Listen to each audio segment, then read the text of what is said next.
Hey everyone, techsteve here, and today we're going to take a look at two of the most popular TVs from Hisense. Over here we have the Hisense U7H, and over here we have the Hisense U8H. I will tell you that the U7H has up to 1,000 nits of brightness. It supports Dolby Vision, Dolby Vision IQ, HDR10, and HLG picture profiles. When it comes to the U8H, this television has up to 1,500 nits of brightness, plus it does support the Dolby Vision IQ, HDR10, HLG, and a few other formats like Samsung's HDR10 Plus.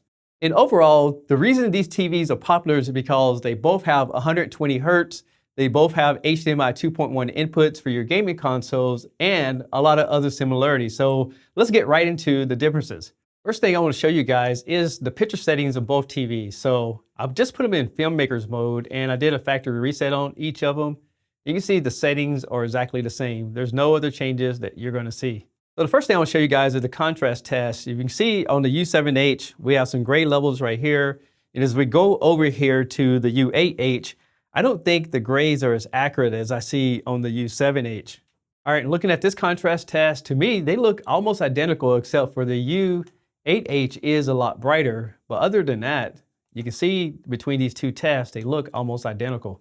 Now under enhanced motions, we can go into here and we can adjust it. So for example, this actually, with everything off, it appears that the U7H looks better on the motion. If we go into film mode, again, it seems like the U7H looks cleaner to me. And this is under clear motion. And again, in my opinion, the U7H seems to be a little bit more smoother, especially on that second line. In my opinion, when it comes to the U7H, I think it has some really good contrast, but the U8H is far more superior. And the reason I say that is because I can see all these little grayscales in there where it seems like the U7H is not going to really give you that amount of levels of contrast overall. I want to show you guys a dirty screen effect, and as we go up more into the levels, you can see it come out. When it comes to blooming, both TVs are doing a decent job, but I will tell you that you're going to get a little bit on any type of TV that's a lot brighter than others. And here's a glare test for you guys. In my opinion, they look almost identical when it comes to glare, so I don't think you're going to have any problem one versus the other. But if you do have lights in the room, like a lamp or something like that behind it, it will be noticeable. Now let's take a look at the viewing angles. And as I go over to the U8H and point towards the U7H, you can see that the U7H pretty much gets washed out. And if we go over to the other side, where the U7H is, I can still see the U8H a little bit.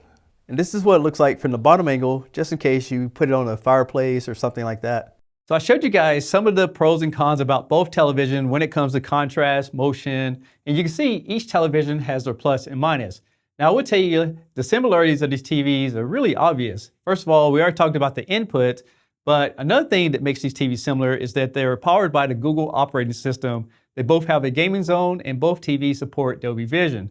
Even both TVs use the exact same remote controls. As you can see right here, you have your Google button, you have your navigation key, you also have your home button as well as your menu to get to the gaming zone and some hotkeys at the bottom. Now both of these remote controls are Bluetooth and you can control these anywhere that you like. Now I will tell you when it comes to the chassis, they look pretty much identical overall. But I will tell you that the U8H does have a subwoofer on the back for additional bass response.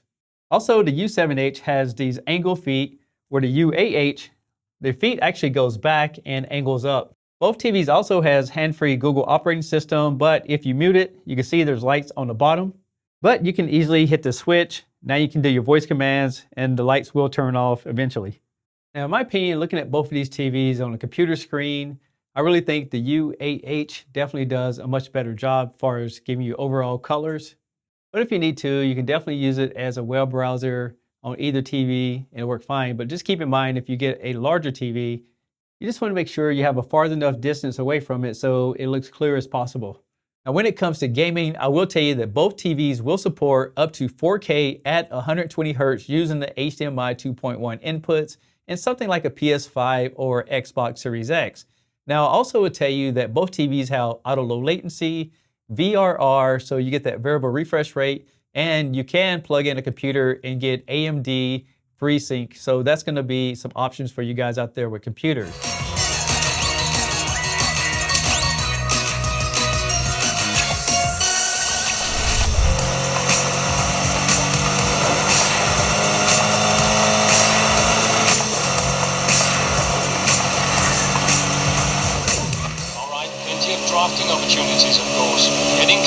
behind them. Keep that speed up. Hey Justin, I want the viewers to see a different perspective. You played the games on these two televisions. What's your take on the U7H and the U8H? As I was playing the games, both the graphics on the TVs look great, but I noticed that the U8H has more saturation. So which TV do you prefer to game on? The U7H or the U8H?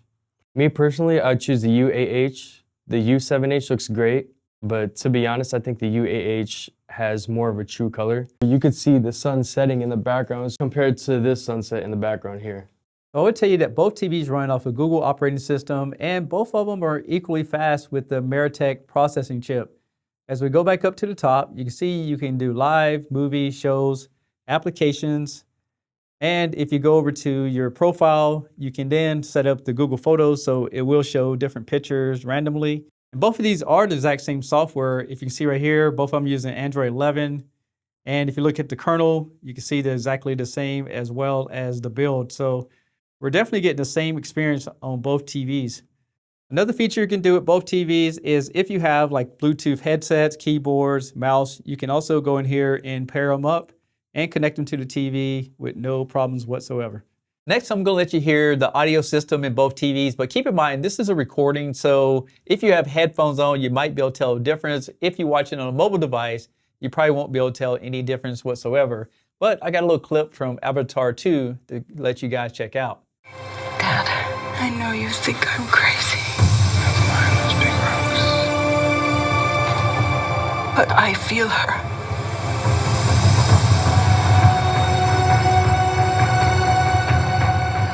I know you think I'm crazy. Never mind those big rocks. But I feel her.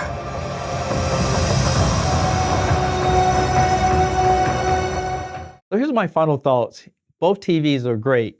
If you're looking at the U7H, I think it's a great television. It's about $200 less than the U8H. Plus, the motion seems to be really good.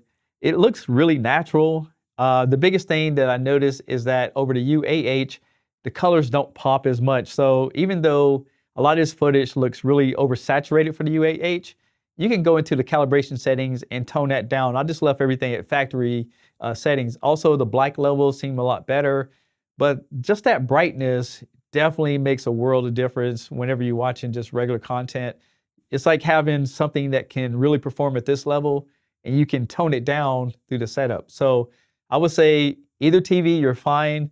If you're a movie person, definitely U8H. But if you're looking to save that money, go with the U7H. I think you'll be happy either way. I did make a full video on both TVs. Go check it out as soon as you end this video. I'll leave the links in the description below.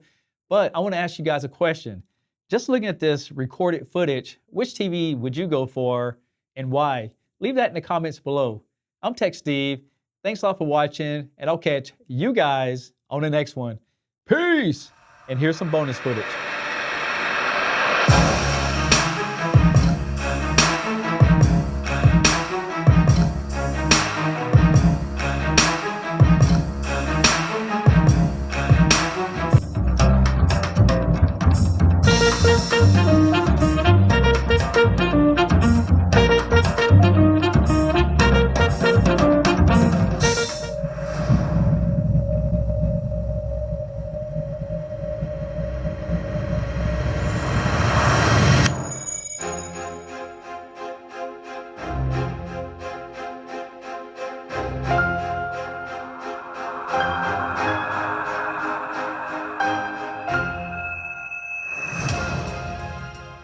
Techsteve.